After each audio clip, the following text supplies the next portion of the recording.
Kuya Park, it's your time. Magandang hapon! Magandang hapon! Papayag ba tayo na ma-impeach ang pangalawang presidente? Papayag ba tayo? Papayag ba kayo na ma-impeach si Marcos? At isarado ang Congress? Yan tayo papabor pag pinasara ang House of Representatives.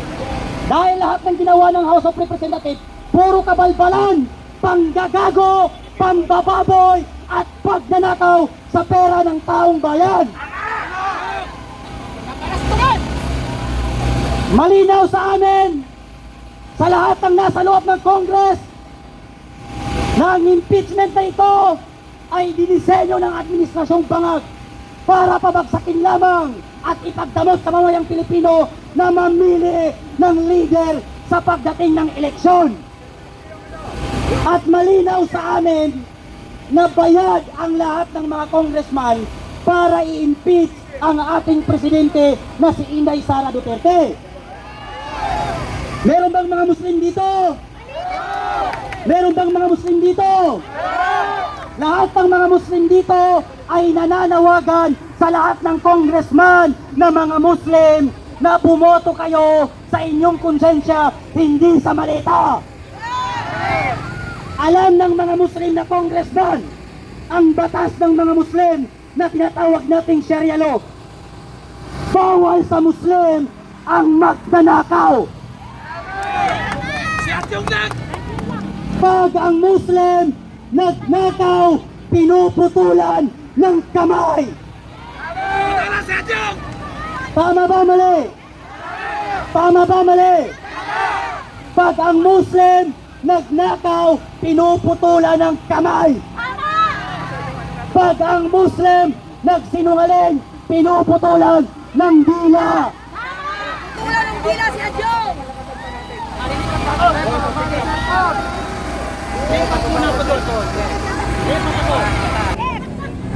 Okay na?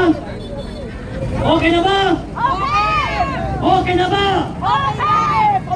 Uulitin lang namin ang aming panawagan. Malinaw sa mata ng publiko na ang impeachment na ginagawa na ito ay dinisenyo ng Administrasyong Marcos para ipagdamot sa mga Pilipino na mamili ng kanilang leader sa darating na halalan. At malinaw din na kaya ginawa ang impeachment na ito para pabagsakin lamang ang kalaban nila sa politiko. Kaya tayo ay merong dala-dala na iba't ibang mga tarpaulin na nakalagay dyan ang zero vote sa lahat ng congressman na buboto sa impeachment ni VP Sara Duterte. Asan yung mga Muslim? Buhay pa ba yung mga Muslim dyan? Buhay pa ba yung mga Muslim dyan? So malinaw sa atin, di ba? Yung batas ng Sharia law, pag nagnakaw ka, pinuputulan ka ng kamay. Pag nagsinungaling ka, puputulan ka ng dila. Kaya sana sa lahat ng Muslim na congressman, bumoto kayo sa inyong konsensya, hindi sa mali-malitang binayad sa inyo ni Marcos. Kaya sa mga Muslim dyan na pro-Marcos, mag-isip-isip kayo. Dahil alam ninyo na bawal sa Islam ang leader na adik at lutang. So kabilang dyan sa loob, ang karamihan dyan ay puro bayad. Alam natin yan dahil sinabi na ng kapatid ng presidente na binabayaran sila para isagawa ang impeachment laban sa kay VP Sara. Ngayon, nakikilala naman siguro yung isang congresswoman dyan na babae na si Luistro. Sino ang nakakilala kay Luistro?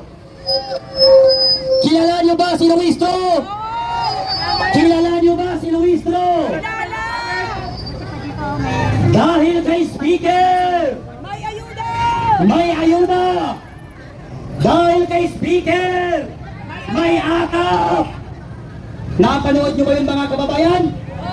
Dahil kay Speaker bumaha ng ayuda at pera. Tandang-tanda namin yan, Luistro. Tapos sasabihin mo sa amin, simple lang, pag walang kaso, humarap at magsalita. Pero anong sabi niya doon sa nauna niyang video? What I did, tinago ko ang aking asawa dahil May kaso! dahil rapist ang asawa niya na merong warrant of arrest. Kaya itinago ni Luistro. At ngayon, naging mayor pa ang gagong rapist na asawa ni Luistro. Luistrong gagang babaeng bobo. Tarantadong magnanakaw. Huwag niyo kaming gagawin at paikot-ikutin. Sino pa? Yung representative ng Akbayan Party List na nandito yung bibig niya. Sino ang pangalan nun? Sino ang pangalan nun? Imbis na ang asikasuhin mo, pag inom mo ng maintenance mo para yung bunganga mo magdiretso, mas inuunan mo pa ang pamumulinti ko. Sino pa? Si Benny Abante, anong sabi niya? Hindi namin susuportahan si Sara sa pagtakbo sa presidente. Putang inang bading yan. Tarantadong congressman na si Boy Dila. Tama! Hindi namin kailangan na Benny Abante ang suporta galing sa'yo. Bakit? Unang-una sa lahat, hindi ka nanalo dahil walang tumoto sa'yo. Kaya ka lang naupo dahil inappoint ka ng bayaran na Comelec na si George Garcia. Tapos ang kapal ng mukha mo sabihin hindi kami susuporta? Fuck you! Mga kababayan kong Pilipino, handa na ba kayong pumasok? Handa na! Handa na ba kayong pumasok? Handa na ba kayong pumasok? Pumasok ang eleksyon, hindi sa Congress. Baka mamaya habulin na naman tayo ng bayot na si John Vic Rimulya. Anong sabi ni John Vic Rimulya? Huliin ang nakahubad, pati ang nagsisigarilyo. Gago! Bakit mo inuuna yung nakahubad? Samantala yung pinapahanap sa'yo si Atong Hang, hanggang ngayon, hindi mo pa rin nahuhuli. Sabay-sabay natin isigaw, John Vic Bayot! John Vic Bayot! John Vic Bayot! John Vic Bayot!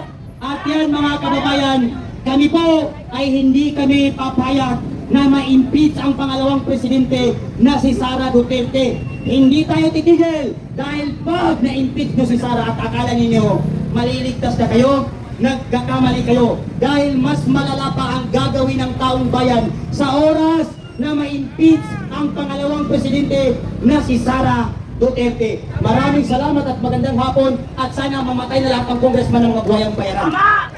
Marcos Bangag! Marcos Bangag! Marcos Bangag! Marcos Bangag! Tandaan niyo mga kababayan, masarap sa loob ng kulungan. Hindi ka na magbabayad ng appointment, libre pa ang tubig, libre pa ang pagkain. Kaya masarap makulong. Tama! Yan ang panawagan natin ngayon, mga kababayan. Maraming salamat sa mga pulis, ang pupogi. Huwag kayong gumayi kay John Vic na Bayot, ha? Kasi yan, grupo ng Chupaero. Yung mga tropa niya sa Cavite, sikap ninyo. Yung kalbong Bayot sa Cavite.